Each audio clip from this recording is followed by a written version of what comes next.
entire money-structured and materialistic-oriented society is a false society. Our society will go down in history as the lowest development in man. We have the brains, the know-how, the technology, and the feasibility to build an entirely new civilization.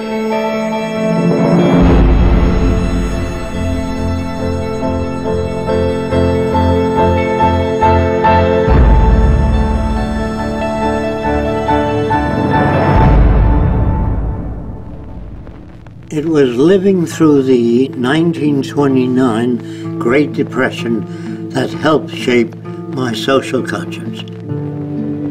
During this time, I realized the Earth was still the same place. Manufacturing plants were still intact, and resources were still there, but people didn't have the money to buy the products. I felt the rules of the game we play by were obsolete and insufficient.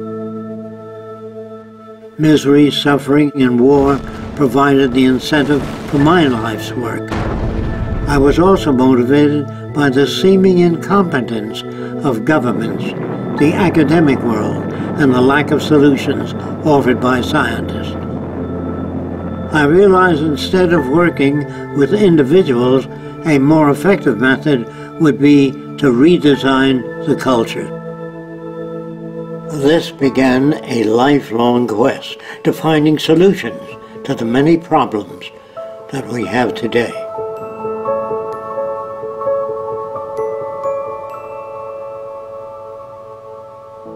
This presentation is a feasible plan for social change that works toward a peaceful and sustainable global civilization where human beings, technology, and nature coexist. It outlines an alternative to strive for, where human rights are not only paper proclamations, but a way of life.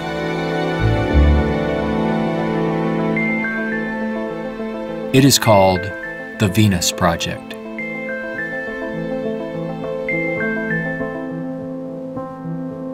Its founder, Jacques Fresco, calls for a straightforward redesign of the culture in which war, poverty, hunger, debt, and unnecessary human suffering are viewed not only as avoidable, but totally unacceptable. It is becoming increasingly obvious that anything less will simply result in a continuation of the same problems we face today.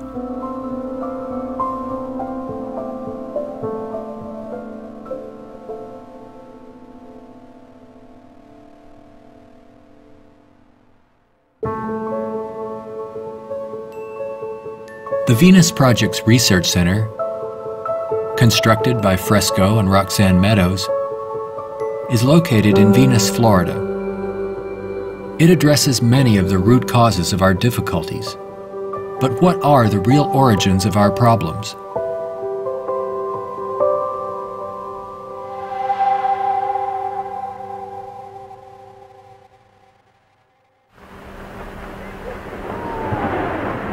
At present, we are left with very few alternatives, since we're on a collision course of our own making. Answers from yesterday are no longer relevant. Considering the damage already done to the environment, we are rapidly approaching a point of no return, where nature will dictate the course.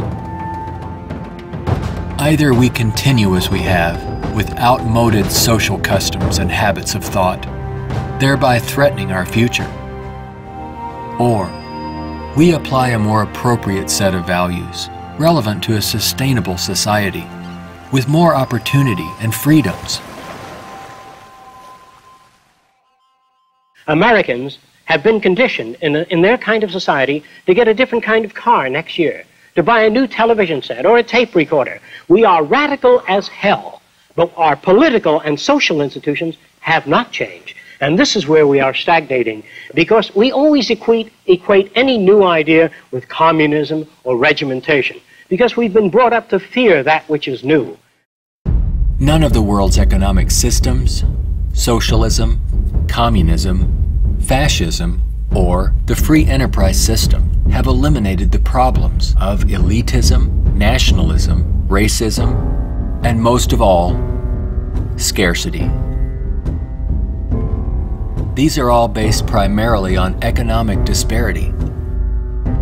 When money is used to regulate and distribute resources for profit, and people and nations are out for themselves, they will seek advantage at any cost. They do this by maintaining a competitive edge, or through military intervention. War represents the supreme failure of nations to resolve their differences. From a strictly pragmatic standpoint, it is the most inefficient waste of lives and resources ever conceived. Most wars are for the control of resources and maintaining your position of differential advantage. They're not based on the dignity of man. They're not based on elevating human beings. It might elevate the human beings in the country that's the victor. It might do that. But as far as the rest of the world goes, the price is enormous. This crude and violent attempt to resolve international differences takes on even more ominous overtones with the advent of computerized nuclear delivery systems and deadly biological and chemical weapons.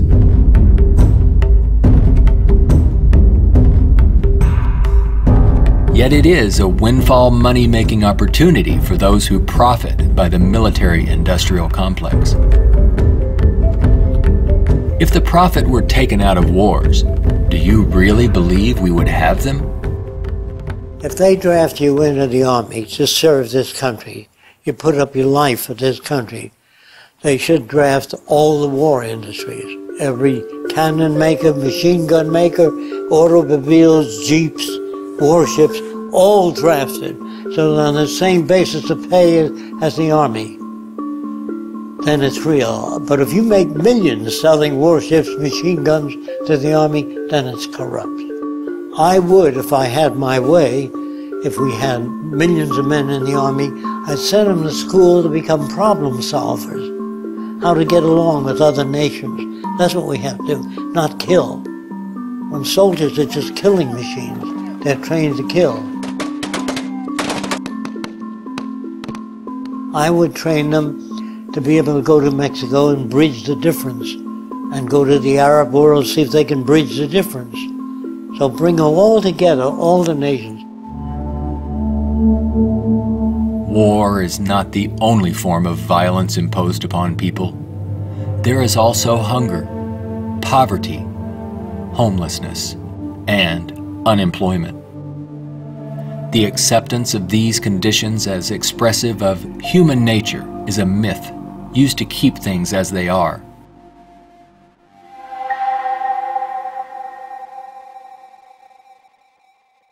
Genetics has nothing to do with greed, business, race prejudice. All of the operant systems in any society are part of your education, the books you read, the role models you follow, and the people you admire. The genes have nothing to do except with the color of your eyes, the shape of your nose, perhaps inherited features. The genes do not control values.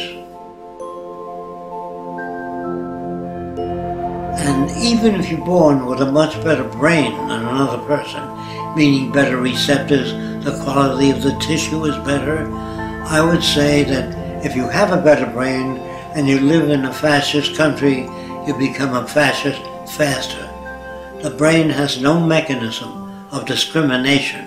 The brain can't tell you what is relevant or less relevant, except experience. We are not born with greed, envy, hatred, or bigotry.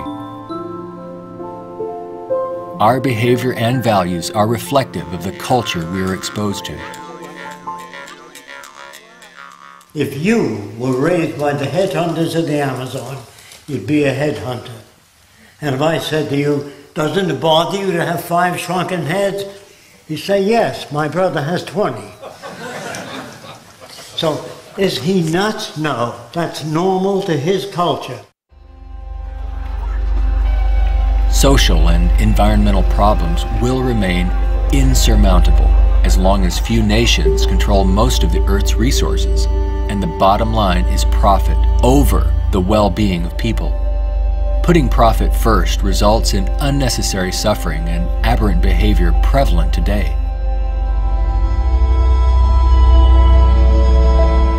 Many people feel that we need the rule of law to eliminate our problems. We have many laws, thousands upon thousands of them, but they are constantly being broken. Paper proclamations and treaties do not alter the facts of scarcity, deprivation, and insecurity. You can predict the shape of the future and the values if you know the trends of events in the ocean pollution, the scarcity of arable land. If you watch that degrading system grow, I can predict the riots and killing and assassination. In other words, human behavior is really generated by the surrounding environment. If there's a scarcity, say, of water, it is prized, and its price is high. Let's discuss scarcity as a system. Suppose it rained gold for about 3 days, gold dust. People would go out and shovel it in, fill the cellars, the attic, every drawer in that. They throw out their clothing. If the rain kept up for a year, so the gold was all over the place, people would sweep it out of the house, take their rings off, throw them away, and so human behavior undergoes change to that condition. There's only a policeman in front of something that people have need for and don't have access to. So you put a guard there. But if lemon trees or orange trees and apple trees grew all over the place, you couldn't sell it. If you landed on an island that was so abundant with resources, you had 10 people, there were 1,000 fish for every person if you wanted it. There were 10 times the amount of breadfruit and bananas, money would not come into existence. Private property would not come into existence. If the island was big enough, there were 10 people, there were 8,000 acres. No one would give a damn about staking out this particular area. There are patterns of behavior that promote survival. There are social conditions that change our values and outlook. No one can write a constitution of required behavior without consulting the environment. So we'd better take care of the environment, we'd better take care of one another, and we'd better educate people to the highest possible levels of our ability in order to have a society. Even a peace treaty cannot prevent another war if the underlying causes are not dealt with. Maybe what is needed are ethical people in government who will work towards everyone's well-being. But even if the most ethical people were elected to high positions and we ran out of resources, there would still be lying, cheating, stealing, and corruption. It's not ethical people that are needed, but rather a way of intelligently managing the Earth's resources for everyone's well-being.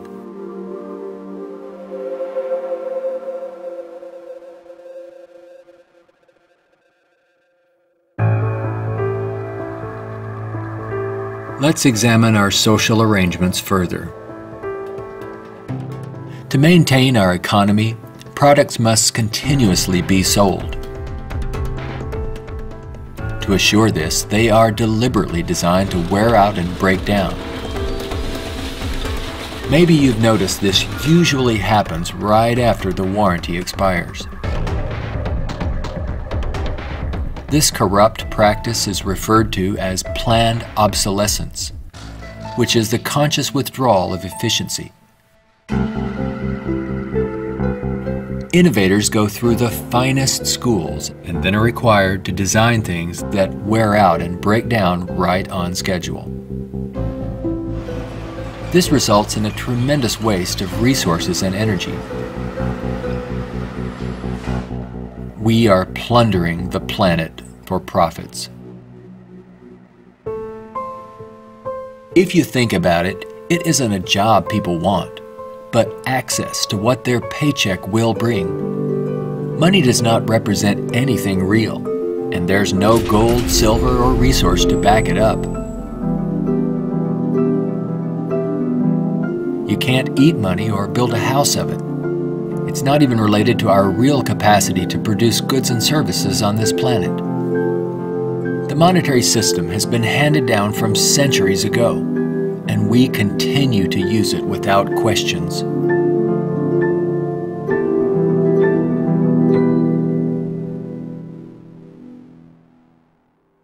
This system will keep installing more and more automation, cutting down on the purchasing power of the majority of people. There will come a time, it's called the Gaussian curve, where employment is that, production is this, and purchasing power is that. The system stops. Banks fail, nothing works anymore. We're moving in that direction very rapidly. We have finally gotten to a place in 2011 where it's becoming obvious that the machine has beaten the man. We're incredibly productive with far fewer people. We are more productive. We are more productive as an economy than ever before. An iPad app can do more than workers. 4 people. Just that there are fewer jobs. The jobs that do exist now can have lower wages because of obvious reasons. A lot of people looking for a small number of jobs. The wages go down. That has huge impacts on the middle class and ripples out from there. We're moving towards social collapse. I think this going to happen all over the world, not just here. And it doesn't require the overthrow of the government. It just requires that you let it alone. It'll overthrow itself. If you control the media, you can calm people down. But if the majority keeps getting laid off, they don't have purchasing power, the system collapses. It doesn't work anymore. They invade. It's already happening. This country is already insoluble. They're going to have difficulty with national security, paying pension people. They've spent far beyond what they already have. Now, all they can do now is create debt, borrow more and more money from banks.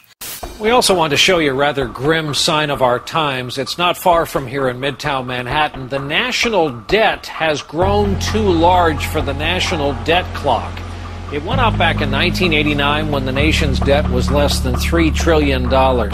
The debt has been piling up so fast lately they had to drop the dollar sign to make room for an extra digit as the number turned over to more than $10 trillion now and counting every second. A whole new clock with 2 extra spaces will go up next year. The federal government is not allowed to print money. It's not allowed to lend money or get in the banking business. That is a privilege for bankers only. So what the government has to do if they want to build an air force, say, of 2,000 planes a month, they have to borrow money from a private lending institution, sign the dotted line, and if the war is lost or failed, the burden falls on the public to pay off that debt.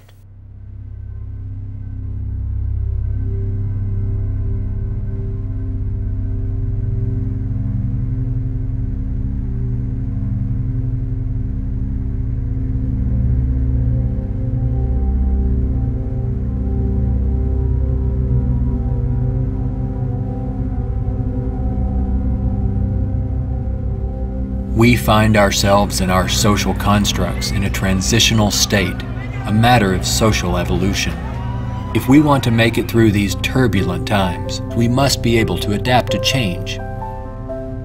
All things change, including our social systems. Albert Einstein stated, "We cannot solve problems by using the same kind of thinking we used when we created them."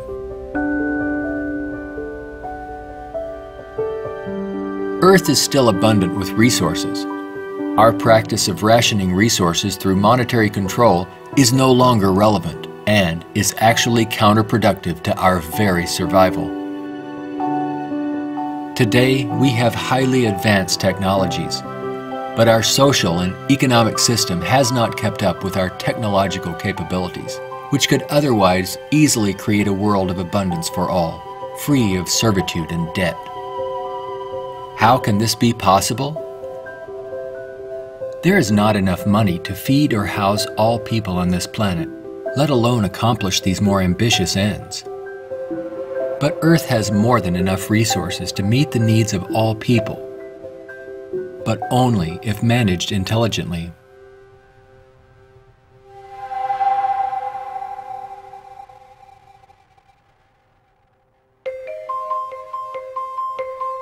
Jacques Fresco envisions a solution that he calls a resource-based economy. It is a socio-economic system in which all goods and services are available to everyone, without the use of money, barter, credit, debt, or servitude of any kind. It is unlike any social system that has gone before.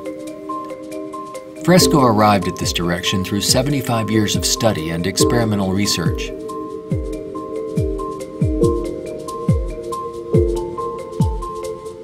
A resource-based economy operates on the basis of available resources and makes those resources available to every human being on Earth, free of charge, without a price tag.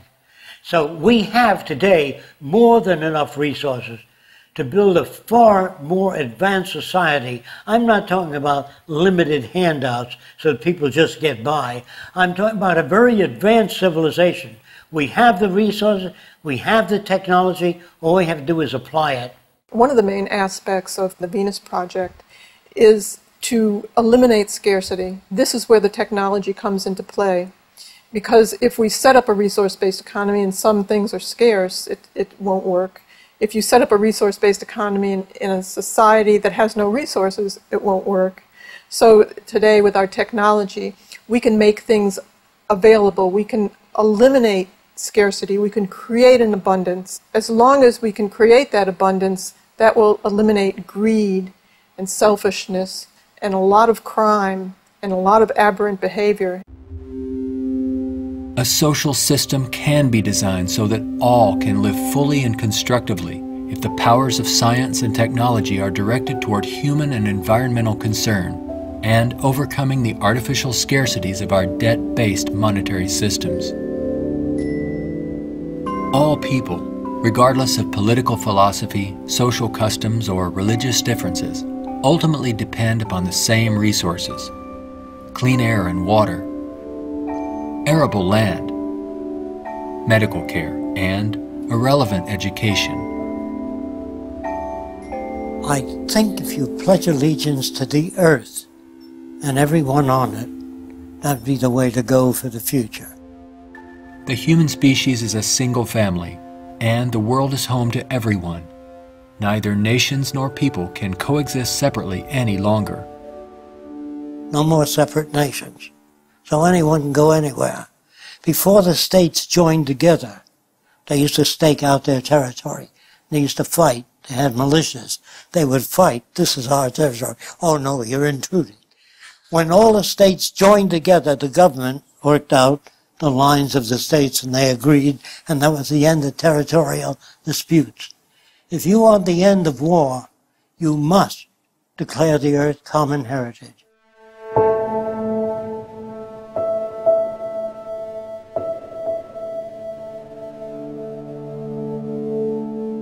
This has nothing to do with those who want to form an elite world order with themselves and large corporations in control and the rest of the world subservient to them. On the contrary, a global resource-based economy enables all people to reach their highest potential, where they can thrive and grow in a society that works in their behalf, a society that protects and preserves the environment as well, one that understands that we are part of nature, not separate from it.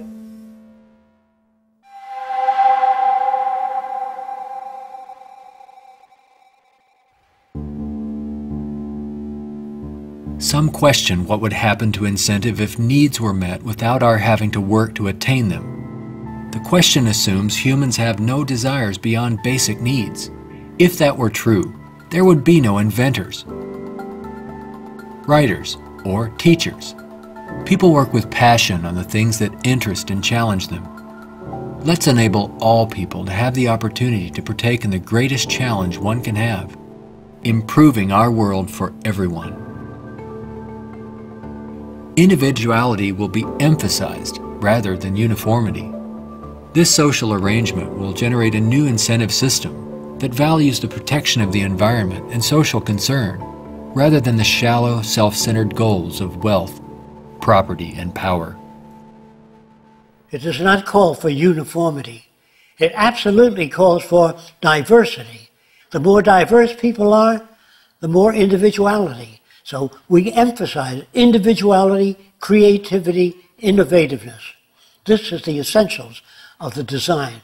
It is not a group of scientists telling people what to do, how to live, where to go, what to follow. Motivation and incentive exist when people have meaningful tasks. True growth and development occur when people are involved in creative, challenging, and constructive endeavors. However, motivation and incentive die in the daily grind of boring and repetitive jobs required to earn a paycheck. If you hand out things to people, if you fed them and clothed them and housed them free, they're not going to work in the morning because they don't need it. They got their housing, clothing, motion pictures, and entertainment. Well, why go to work? Work is painful, it's monotonous, it's boring. In the future, if people have access to all their needs, but they don't have any challenges, this is where it goes to pot. So people constantly are challenged by new things. In our schools, we challenge them with many things that are unsolved and many unresolved problems. If you're well-fed and well-clothed, that doesn't stop your brain from working. That would mean that every millionaire does nothing and is turned off because he got all the means. That's not true. There are many millionaires that work 18 hours a day and don't have enough time. It has to do with your background and your education. The more you know about oceanography, astronomy, and all that, the more interested, the more alive you are. And if you're just given food, clothing, and shelter, now you can go to work. You don't have to worry about making a living, which your incentive would be boosted considerably. So I call that a new and innovative incentive system. It's not monetary oriented, it's problem solving oriented. And you get your kicks out of seeing the world become a better place.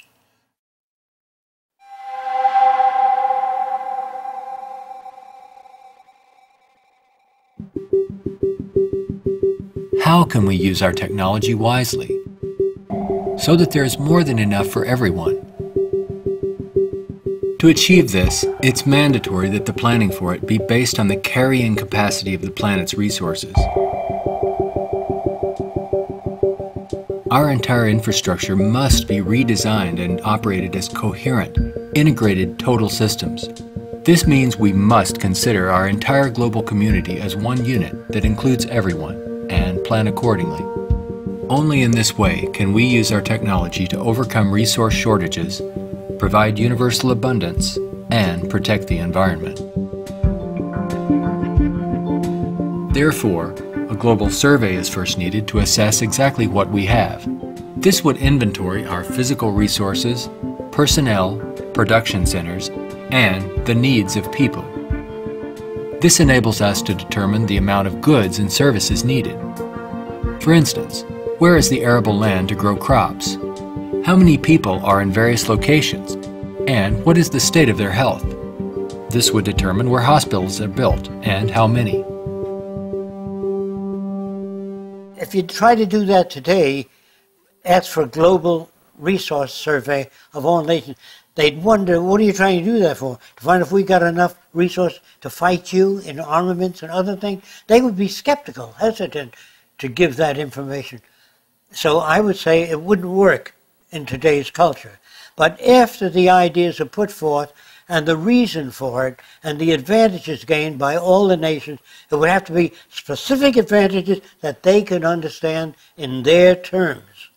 And if they agree, then the survey would be conducted.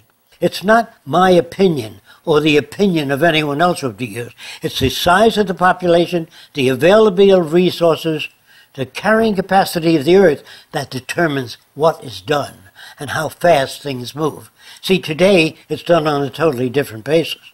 But in the future, it'll all be based on a form of dynamic equilibrium. That means operating everything at the highest potential without environmental neglect. The key to achieving abundance and a high standard of living for all is to automate as much as possible in the shortest period of time. But during the transition, we have to bring together the technological capabilities of people working with computers and working with technology and building and designing methods of delivering these resources and the necessary industrial plants to process the resources. Our problems and their solutions are technical, not political. Most problems can be solved when technology and the methods of science are used to serve all people, not just a select few. But what is it that you want? You have to ask yourself, I want to live in a world where I don't have to fear that my children will go into another war, where there'll be deprivation or problems or disease. Do you know how to build that kind of world? No, I don't. Well, how do you go about it? You call upon the various divisions of science, bring them together, and say, these are the problems we'd like to solve. A scientific government doesn't mean that scientists rule or control people. It means they have better means for building transportation systems, better means for cleaning the air. They have the best means for restoring the ocean that we know of to this day.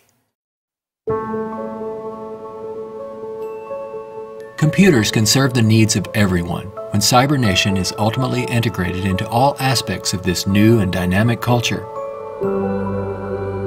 One can think of this as an electronic nervous system, extending into all areas of the social complex. Their function would be to coordinate a balance between production and distribution, assuring there are no shortages or overruns. In this highly technical society, decisions are based on direct environmental, human, and industrial feedback. You can think of this as electrical sensors throughout the entire environment, from cities, factories, warehouses, distribution centers, transportation networks, all over the globe, gathering data for more appropriate decisions. The decisions are based on the needs of society rather than corporate or private interests. It is not automated technology or machines we should be wary of, but the abuse and misuse of technology by selfish interests. Remember, it is people who decide what ends the machines will serve. If technology does not liberate all people for the pursuit of higher aspirations and human achievement, then all its technological potential will be meaningless. You always do a positive and negative study before you engage in the actual reconstruction of an environment.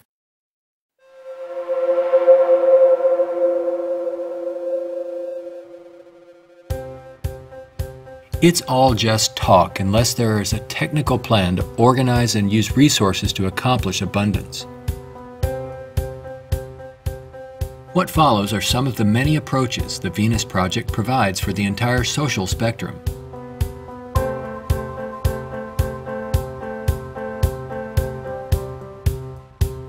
Today, more than half our population lives in cities that are polluted, dangerous, and waste energy. What we have to do is design a city as a living system, as an organism, as a university, that all of the cities of the future will be university cities that grow, that continue to exchange ideas. The city will have a built-in transportation system, so there are no accidents and no unthought out areas of technology. Medicine, botany, agriculture, the total system, one planning system. It is actually better to build newer cities from the ground up than to restore and maintain old ones. Fresco uses a systems approach to designing new cities. They're desirable and pleasant places to live. The notion that intelligent overall planning implies mass uniformity is absurd. Cities would be uniform only to the degree that they would require far less materials, save time and energy, and be flexible enough to allow for innovative changes while preserving the local ecology. If we design our cities to meet human needs, you don't have most of the problems that are prevalent today. In the Central Dome, you have childcare, schools, dental care, medical care. In the production and design of the cities, we work out 1/8 of the city system, and then we reproduce it instead of have architects design each building and each structure, which is a tremendous waste of energy and talent. When working on solving the housing problem for all the world's people, construction techniques would be vastly different from those employed today. Extruded and self-erecting structures could revolutionize and speed up construction processes. These lightweight, durable apartments could be produced as continuous extrusions and then separated and positioned in place by the mega machines. The outer shells of these efficient structures serve as photovoltaic generators and heat concentrators. You don't own anything in this society. Really, people don't want money. They want access to things when they want it. And people in a society of abundance, having access to things, will really no longer begin to store and accumulate things. We recycle it, update it, make it better. Take the same materials of an old car, weighs just as much as a new car, so there are no old cars. Old cars mean danger. If you drive a very expensive car and somebody else drives a beat-up old car, if their brakes fail, you may die. We don't want any old cars on the highway. We don't want anything that breaks down. We don't want anything that takes looking after. In a resource-based economy, people may access whatever products they need without the burden of having to purchase, maintain, or insure their possessions. In this way, there is much more to go around for everyone, and products are always available when needed. Anything people may need is available in these outside access domes. Sculpturing materials, musical instruments, somewhat like the public library. They can go down and access a camera or a bicycle or a wristwatch. Anything that they need is available without a price tag. That would mean we must achieve a level of production that's so high that scarcity no longer exists. That will prevent almost all crime. So there's no way of segmenting or making this system just or equitable. We have to make a system that assures human rights. You know, when everybody has free access to goods and services, you don't have to fight for women's rights or black rights. It's an automatic in a society that's set up that way. You don't have to make laws, don't steal. It would bypass that behavior. Surrounding the central dome, you have the research centers. Centers that do work that's relevant to the sustainability of the entire community. As we move away from the research centers, we come to the recreational area, which has tennis courts and all of the games that people require.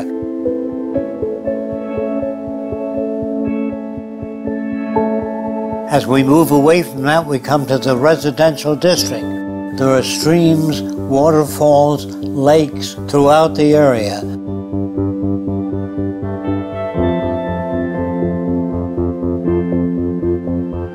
We could provide a wide range of unique homes and apartments that can be relatively maintenance-free, fireproof, and virtually impervious to adverse weather conditions.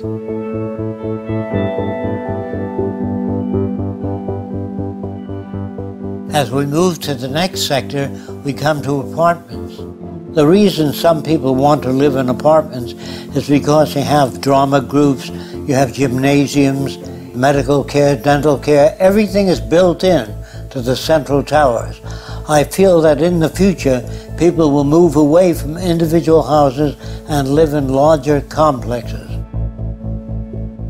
As we move outward, we come to the indoor agriculture or hydroponic farms.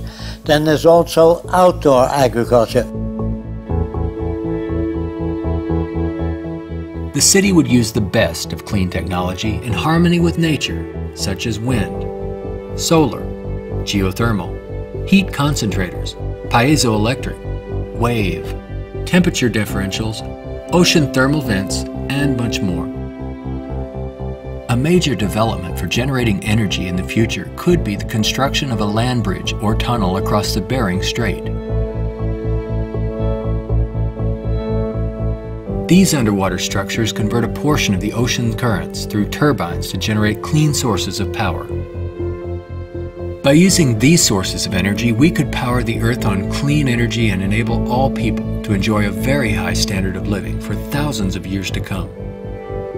There's no need for the use of polluting hydrocarbons any longer. Pollution will be a thing of the past. All transportation will be integrated into a worldwide transportation system. Transportation within cities will be by transveyors. City-to-city travel will be by monorail.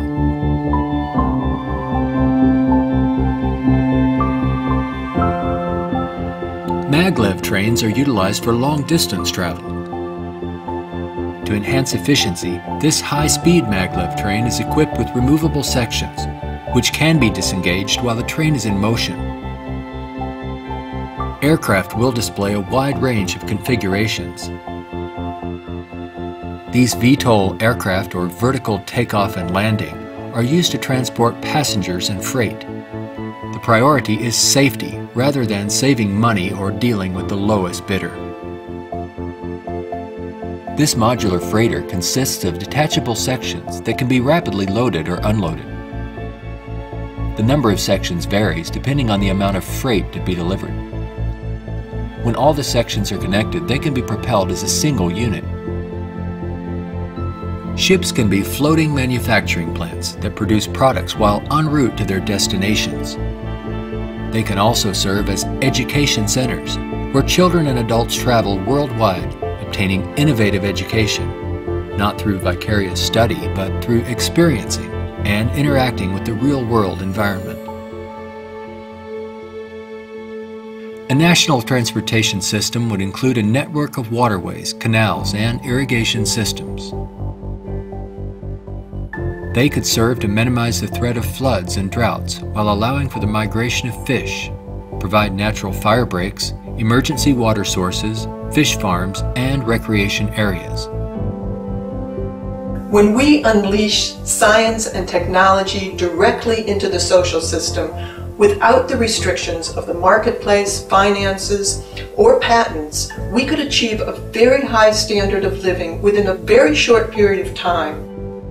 This society would continuously improve, changing rapidly through new technologies, inventions, and ideas. It would be an emergent society rather than an established one like we have today. Imagine living in an extraordinary oceanic city, helping to restore the ocean environment while eliminating land-based population pressures.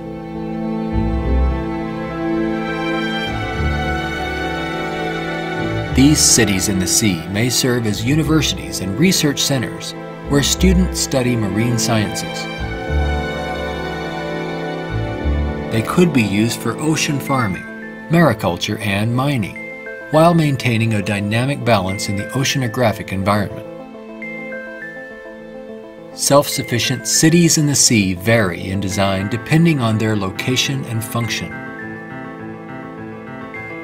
This undersea observation station permits people to view marine life in its natural habitat.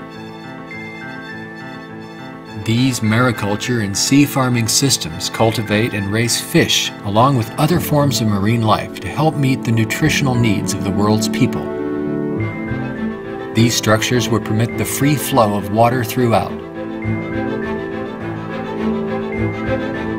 Using technology in this way would make it possible for a global society to achieve social advancement and worldwide reconstruction in the shortest time possible. Utopia, if it's ever established, will die, will stagnate. Whereas what I'm talking about, an evolving culture or an emergent culture, I have no notions of a perfect society. I don't know what that means. I know we can do much better than what we've got. I'm no utopian. I'm not a humanist who would like to see everybody living in warmth and harmony. I know that if we don't live that way, we'll kill each other and destroy the earth. This new lifestyle, while providing leisure and recreation, would also enhance knowledge and creativity for everyone. The measure of success would be the fulfillment of one's personal interest rather than the acquisition of wealth and self-centered goals. A resource-based economy would not only change our environment to make it clean, efficient, and enjoyable, but it would introduce a new value system, appropriate to the direction and aims of the new innovative approach. With education and resources made available, there would be no limit to the human potential. Everyone will have the freedom to pursue whatever constructive field of endeavor he or she chooses, without the economic limitations that we face today. We are now at a time when decisions must be made if we wish to evolve from our present culture of scarcity, waste, and environmental destruction to a sustainable society of ecological concern and abundance. A nation without a vision of what the future can be is bound to repeat past errors over and over again. If we say dishonestly that man is the highest form of evolution which you get in school, man destroys the oceans, the fish, the atmosphere, one another, and man flies over a city, presses a button, and burns everybody in the city with nuclear weapons. Is he the highest creation of nature? Not yet, in my opinion. We've got a long way to go. We could either develop paradise on earth or oblivion, wipe ourselves out. Only the future will tell. It's what you do to make the future. We can create a world where war and want are distant memories. When all of science and technology are used within a global resource-based economy for the protection of the environment and the well-being of all, only then will we understand what it means to be truly civilized.